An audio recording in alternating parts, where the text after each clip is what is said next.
You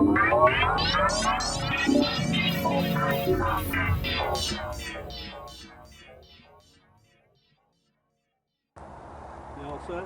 Yeah, ready to go. Hang on. Just quite right for where my head is in the right place. Can you tell where it hit? I couldn't tell. It just made so much dust. You want me to go over and check? Hold on. Wally now has to sight his rifle in before the hunt can start. So he brought a target and we set it up in an old borrow pit. After a very few shots, he decided the rifle was right on.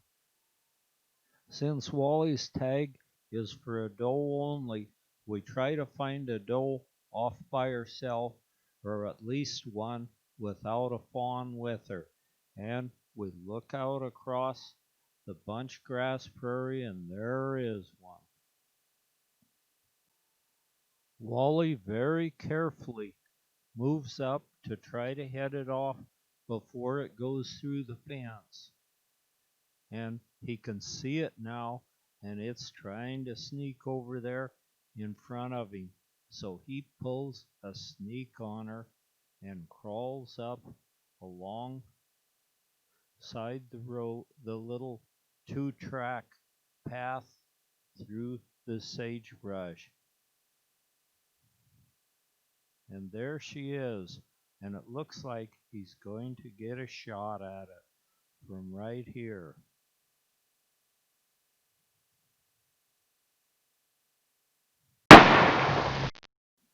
I'm not with Wally, but I can tell by his action, and he's peeking through the scope, that he got it. So now the hunt is over. This is what you might call a one-shot antelope hunt. So now we've got to clean this antelope up, get it hung and skinned, and then there'll be time to go on and have another adventure.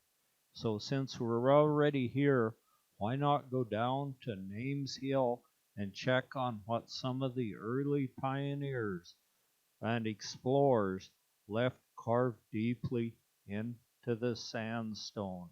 And Jim Bridger was one of the more important ones that was in this area. He was a real explorer and mountain man. So we'll check on what he wrote on the rocks. Or maybe had somebody call. James Bridger, trapper, 1844. He little knew that when he cut his name or had his cut in this stone, that it would be engraved in the annals of history of the Western deeper than any other man. As one of the world's outstanding explorers, he guided emigrants, railroad, and army in the expansion of the nation. Sublette County Historical Society, Lincoln County Board of Commissioners, Wyoming Highway Department. Well, thank you. I mean, with What's that? names all over that. Yeah, people have got room for you. Some on top of others. Historic site. Names Hill is one of the 3 prominent sites in Wyoming where travelers inscribe their names into stone along the emigrant trails. The other sites are Register Cliff and Independence Rock. After crossing a 40-mile stretch of waterless desert, wagon trains would stop and camp near the Green River crossing, providing an opportunity for travelers to inscribe their names into the soft limestone. Parting of ways. Names Hill is located along the Sublette Greenwood Cutoff, the shortcut that ran due west from the Little Sandy River and bypassed part of the main emigrant trail and Fort Bridger. The popularity of this route increased in the late 1840s as people became more willing to risk crossing the desert to save about 46 miles of travel. Stone signatures. Historians believe that earliest writings in Names Hill were the mountain men crossing the Green River on their way to trap beaver in the Rocky Mountains. These inscriptions date back to 1822, making them the oldest pioneers' inscriptions in Wyoming. The names J.J. Shea, 1825, and Twig, 1832, are testimony to the early days explorer. Names Hill was listed in the National Register of Historic Places in 1969. And Jim Bridger, one of the most famous inscriptions at Names Hill, is that of a mountain man, Jim Bridger, who was left here in 1844. His signature is a point of controversy for many historians, as he reportedly did not know how to read or write. Some believe that Bridger may have known enough to write his own name, while others believe that he had a traveling companion inscribe them for him. Inscribe it for him. Wow, that is neat. Yeah, yeah. Look at some of those they've almost disappeared. Yeah.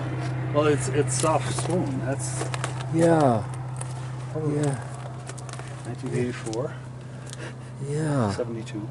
yeah.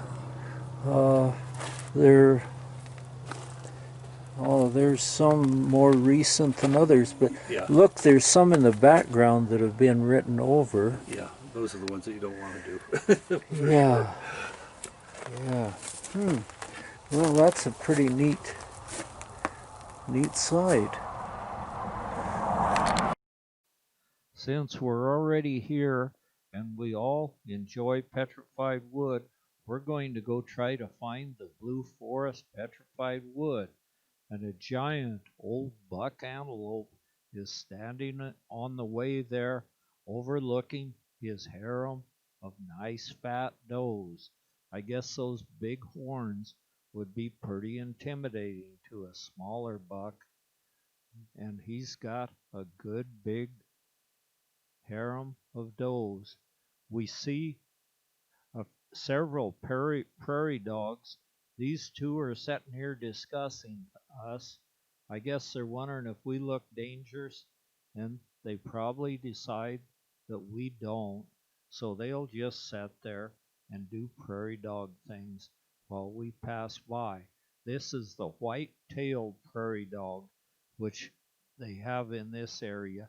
Up north, there's the black-tailed prairie dog, but I haven't seen them here. We looked for this Blue Forest petrified wood, and we had a picture of it, and I'll be darned if we didn't find it. Here it is, and it looks like Marge and Wally are both already at work, and I better put the camera down and get to work. Somebody found a piece of wood, but this didn't seem to be a really great quality petrified wood, and we didn't find much of it. So when the sun started setting down toward the horizon, we decided to head back. Then the next morning, we all had to depart Wyoming and head for home. It looks like fall is in the air, and the quake and aspen are turning their very best of fall colors as we move down the highway heading for Oregon. It was a good hunt, and we got some great antelope meat and had a good time in Wyoming. So we'll do it again sometime. But this is all for this year.